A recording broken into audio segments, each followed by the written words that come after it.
সকালে ঘুম থেকে উঠে না চা বসাইছি, চা বসানোর পরে রুটি বেললাম, বেলে দেখি গ্যাস চলে গেছে।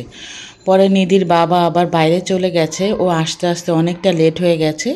আসার সময় 11টা বাজে, নাস্তা কিনে নিয়ে আসছে পাউরুটি, ওদেরকে আবার আমি ডিম ভেজে দিলাম। নিধির বাবা ডিম খাবে না, ওর জন্য চা বানাই দিলাম। আমি তো চা খাই না, আমি আবার তরকারি দিয়ে রুটিটা পাউরুটি খেয়ে নিচ্ছি। আসসালামু আলাইকুম, আশা করি আপনারা যে যেখানে আছেন ভালো আছেন, সুস্থ আছেন। আলহামদুলিল্লাহ আমরাও ভালো আছি। এখানে সকালে নাস্তা খাওয়ার পরপরই দুপুরে রান্না করতে চলে আসছি। যেদিন ঘরে বাজার থাকে সেদিন তাড়াতাড়ি রান্না করার চেষ্টা করি। আমাদের ঘরে সচরাচর বাজারটা কমই থাকে, বাজার যেহেতু কাছে, এর জন্য 2 দিন 3 দিন পর পরই আমরা বাজারটা টাটকা টাটকা এনেই খাওয়া পছন্দ করি। অনেক দিন ফ্রিজে রাখার বাজারটা আমরা খাই না, না খাওয়ারই চেষ্টা করি।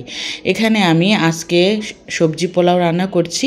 এখানে আমি গাজর দিয়েছি আর ফুলকপি দিয়ে পোলাও চাল দিয়ে ভালো করে আমি কষাই নিলাম। এখন আমি পরিমাণ মতো পানি দিয়ে দিব, পানি দিয়ে আমি পোলাওটা রান্না করে ফেলবো। ভাবছি যে এইভাবে যদি সবজি পোলাওটা রান্না করি তাহলে সবজিটাও খাওয়া হলো আর পোলাওটাও খাওয়া হলো। আর এমনি সবজি রান্না করলে বাচ্চারা সবসময় খেতে চায় না, নেহা আবার খায়, নিধি বেশি একটা সবজি খেতে চায় না। তো এইভাবে রান্না করলে ওর কোনো কমপ্লেন থাকে না, ও খেয়ে নেয়। তাই ভাবলাম যে এভাবে রান্না করে দিই। আর এই যে সেদিন যে কাঁচামরিচ রেখেছিলাম বটু ফেলে দিয়ে, সেই কাঁচামরিচটা এখনও কি টাটকা আছে। এভাবে 10-15 দিন রেখে দিলেও কিছু হয় না। আর ফ্রিজে অল্প কয়েক টুকরা মুরগির মাংস ছিল, সেটা দিয়ে চিলি চিকেন রান্না করে দিলাম। এখন আবার মেয়েদেরকে আমি বললাম যে খেয়ে দেখো ঠিক আছে নাকি। আমার মেয়েরা তো মহা খুশি। এইভাবে বাচ্চাদের ছোট ছোট জিনিস দিয়ে খুশি করানো যায়। আমি এভাবেই খুশি করাই, কারণ আমার মেয়েদের তো আমি ছাড়া আমার আর কেউ নাই। তো এই যে সবজি পোলাওটা হয়ে গেছে, মাশাআল্লাহ অনেক ঝরঝরা হয়েছিল। আর সেখানে চিলি চিকেনটাও রান্না করে ফেলেছি। আর এই যে আমার মেয়ের আর আবার এখন খেতে বসছে, ওদেরকে আবার দিয়ে দিলাম খাওয়া। আমার 2 মেয়ে খেয়ে নিবে, আমি আবার এখনও গোসল করে নেই, আমি গোসল করে এসে তারপরে খাবো। সকালবেলায় ঘুম থেকে উঠে নাস্তা বানালাম, বিছানা ঝাড়লাম, ঘর ঝাড়ু দিলাম, দুপুরে রান্না করলাম। আমি আবার আমার জন্য ভাত রান্না করলাম। আমি ভাবতেছি যে এটা খাবো না, আমি ভাত খাবো। আর গতকালকে মুরগি রান্না করা আছে, সেই তরকারি অমনি আছে, সেটা আমরা খাবো।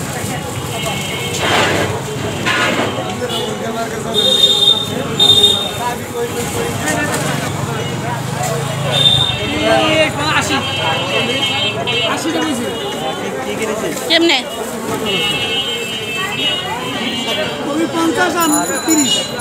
কপি 50ই ধরলেন, 5 টাকা কমায় রাখেন, 45 টাকা রাখেন।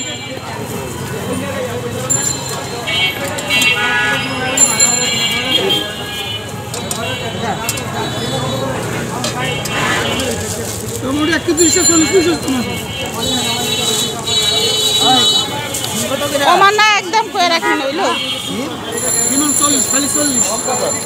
পপকর্ন নিয়ে নাও। সন্ধ্যাবেলা আমি আর নিধির বাবা দুজন মিলে আবার একটু সবজি কিনতে গেলাম। শীতকালে সবজি কিনতে আমার খুব ভালো লাগে, আর সবজিটা আমার অনেক পছন্দ। আর অনেক সুন্দর সুন্দর টাটকা টাটকা সবজি, এখন কিন্তু নতুন নতুন সবজি বের হয়েছে, খেতে কিন্তু ভালোই লাগে। আর পাশে আবার পপকর্ন বিক্রি করছিল, তাই 2 মেয়ের জন্য আবার পপকর্ন নিয়ে নিলাম। ওরা আবার পপকর্নটা অনেক পছন্দ করে। আর এই পপকর্ন দেখলে আমার শাশুড়ির কথা মনে হয়, আমার শাশুড়ি এই পপকর্নটা অনেক পছন্দ করতেন। আর আমার ভাসুর যখনই বাইরে যেত তখনই আমার শাশুড়ির জন্য নিয়ে আসতো। আর আমি যদি মাঝে মধ্যে যেতাম নিধিদের জন্য নিয়ে আসলে আমার শাশুড়ির জন্য নিয়ে আসতাম। আর বাইরে যে শীতকালে চিতই পিঠাটা বিক্রি করে, সেই চিতই পিঠাটাও আমার শাশুড়ি অনেক পছন্দ করতেন।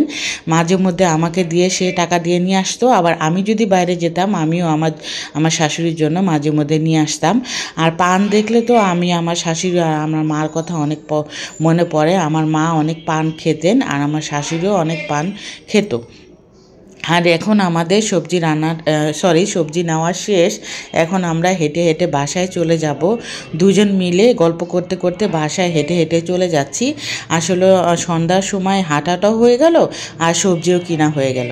আর বাসায় আসার পর দেখলাম নিধির আবার অনেক ঠান্ডা লেগেছে, কাশ হয়েছে। তো নিধির জন্য আবার নেহা রং চা বানায় দিচ্ছে। তো আমি আবার বললাম যে ভালো হয়েছে, আমার তো এখন জ্বালাটা একটু কমছে। বনে একটু বানায় দেয়, নুডলস বানায় দেয়, তারপরে চা বানায় দেয়, অল্প অল্প করে আর কি মেয়েরা কাজ করার চেষ্টা করে। আমি বেশিরভাগ ওদেরকে ভারী কিছু চুলাতে কড়াইতে দেই না, কারণ আমার ভয় লাগে। আমার মাও আমাকে দিত না। আমি বিয়ের পরে সবই শিখে গেছি। ওই যে অনেকে বলে না যে কাজ শিখতে হবে, কাজ শিখতে হবে, এগুলো আসলে আমি মনে করি এগুলার কথার কোনো ভিত্তি নেই। বিয়ের পরে অটোমেটিকই কাজ শেখা হয়ে যায়।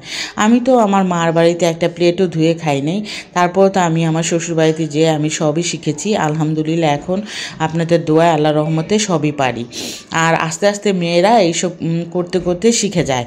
আর মার বাড়িতে কাজ না করাটাই আমি ভালো মনে করি। আমার মা বলতো যে বিয়ের পরে তো মেয়েরা সবসময় কাজ করবে, আর এজন্য আমার মা আমাকে কখনো কাজ করতে দিত না।